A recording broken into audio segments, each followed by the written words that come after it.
ನಮಸ್ಕಾರ ಸ್ನೇಹಿತರೆ, ಶೆಟ್ಟಿ ಮನೆ ಊಟ ಚಾನೆಲ್ಗೆ ಸ್ವಾಗತ. ಇವತ್ತಿನ ರೆಸಿಪಿ ಬಂದುಬಿಟ್ಟು ಮೀನು ಸಾರು. ಈಗ ನೀವು ಮೀನು ಸಾರು ಬೆಳ್ಳುಳ್ಳಿ, ಈರುಳ್ಳಿ, ಟೊಮೆಟೊ, ಶುಂಠಿ ಹಾಕಿ ಮಾಡ್ತೀರಿ. ನಾನು ನಿಮಗೆ ಶುಂಠಿ ಬೆಳ್ಳುಳ್ಳಿ ಹಾಕದೆ ಮಾಡುವ ಸಾರನ್ನು ತಿಳಿಸಿಕೊಡ್ತೇನೆ. ಇದನ್ನು ಹೇಗೆ ಮಾಡುವುದಂತ ನೋಡೋಣ ಬನ್ನಿ.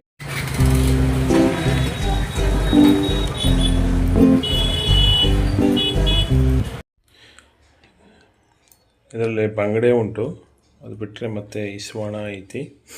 ಇಸ್ವಾಣ ಉಂಟು. ಇದು ಬಂಗಡೆನ ಸಾರು ಮಾಡೋದು, ಆಮೇಲೆ ಇಸ್ವಾಣನ ಫ್ರೈ ಮಾಡೋದು.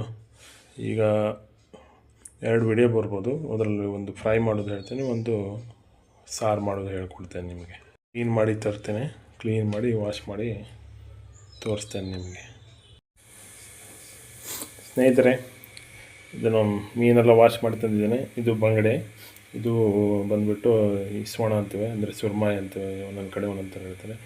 ಇದನ್ನು ಫ್ರೈ ಮಾಡ್ತೇನೆ. ಇದನ್ನು ಸಪ್ರೇಟ್ ವೀಡಿಯೋ ಬರ್ತದೆ, ನಿಮಗೆ ಫಿಶ್ ಫ್ರೈ ಹೆಂಗೆ ಮಾಡೋದು ಅಂತ ತಿಳಿಸ್ಕೊಡ್ತೇನೆ. ಇದನ್ನು ಈಗ ಸಾರು ಮಾಡ್ತೇನೆ. ಸಾರು ಮಾಡೋದು ಹೇಗಂತ ತಿಳಿಯೋಣ ಬನ್ನಿ. ಅದೇ ಮೀನು ಸಾರು ಬೇಕಾಗುವ ಸಾಮಗ್ರಿಗಳು ಮಾಡಲಿಕ್ಕೆ: ಕಾಯಿ ತುರಿ ಒಂದು ಅರ್ಧ ಕಡಿ ಕಾಯಿ ತೊಗೋಬೇಕು, ಒಂದು 10ರಿಂದ 12 ಮೆಣಸು ತೊಗೋಬೇಕು, ಆಮೇಲೆ ಸ್ವಲ್ಪ ಕಾಳು ಮೆಣಸು, ಆಮೇಲೆ ಹುಣಸೆ ಹಣ್ಣು, ಆಮೇಲೆ ಅರ್ಧ ಸ್ಪೂನು ಅರಿಶಿನ ಪುಡಿ, ಇದು ಮತ್ತು ಕೊತ್ತಂಬರಿ ಕಾಳು ಅಂದರೆ ಹವಿಜ ಅಂತಾರೆ, ಆಮೇಲೆ ಇಂಗ್ಲೀಷಲ್ಲಿ ಕೋರಿಯಾಂಡರ್ ಅಂತಾರೆ. ಇದನ್ನೆಲ್ಲ ಹಾಕಿ ನುಣ್ಣಗೆ ಪೇಸ್ಟ್ ಮಾಡ್ಕೋಬೇಕು. ಈ ಸಾರಿಗೆ ಈರುಳ್ಳಿ, ಟೊಮೆಟೊ ಮತ್ತು ಹಸಿಮೆಣಸು, ಬೆಳ್ಳುಳ್ಳಿ, ಗಾರ್ಲಿಕ್, ಆಮೇಲೆ ಜಿಂಜರ್ ಯೂಸ್ ಮಾಡೋದಿಲ್ಲ. ಇದಕ್ಕೊಂದು ಲಾಸ್ಟ್ ಒಂದು ಮಸಾಲೆ ಐತಿ, ಅಂದರೆ ಸ್ವಲ್ಪ ನಿಮ್ಗೆ ಹೇಳ್ತೇನೆ ಲಾಸ್ಟ್ ಕೊನೆಯಲ್ಲಿ. ಈ ವಿಡಿಯೋ ನೋಡ್ತಾ ಇರಿ. ನಮ್ಮ ಚಾನಲನ್ನು ಇನ್ನೂ ಸಬ್ಸ್ಕ್ರೈಬ್ ಮಾಡ್ಕೊಂಡಿಲ್ಲ ಅಂದರೆ ಸಬ್ಸ್ಕ್ರೈಬ್ ಮಾಡ್ಕೊಳ್ಳಿ, ಮತ್ತು ಲೈಕ್ ಮತ್ತು ಶೇರನ್ನ ಮಾಡ್ತೀವಿ.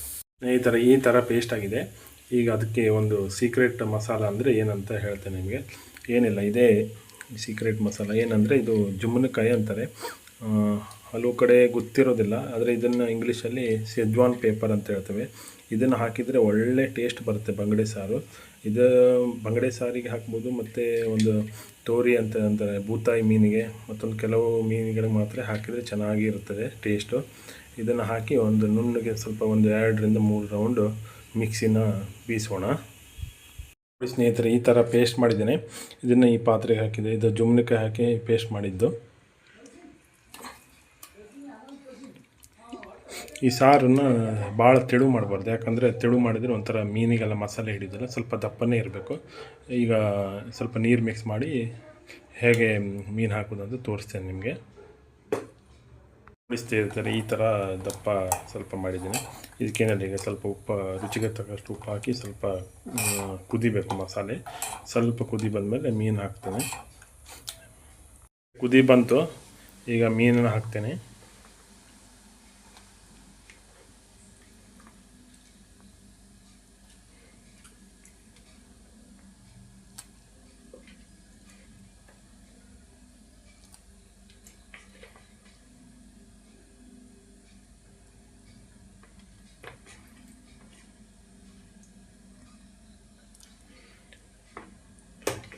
ಮೀನು ಹಾಕಿದ ಮೇಲೆ ಒಂದು 10ರಿಂದ 15 ನಿಮಿಷ ಸಣ್ಣ ಮೀಡಿಯಮ್ ಉರಿಯಲ್ಲಿ ಕುದಿಸ್ಬೇಕು ಸ್ನೇಹಿತರೆ.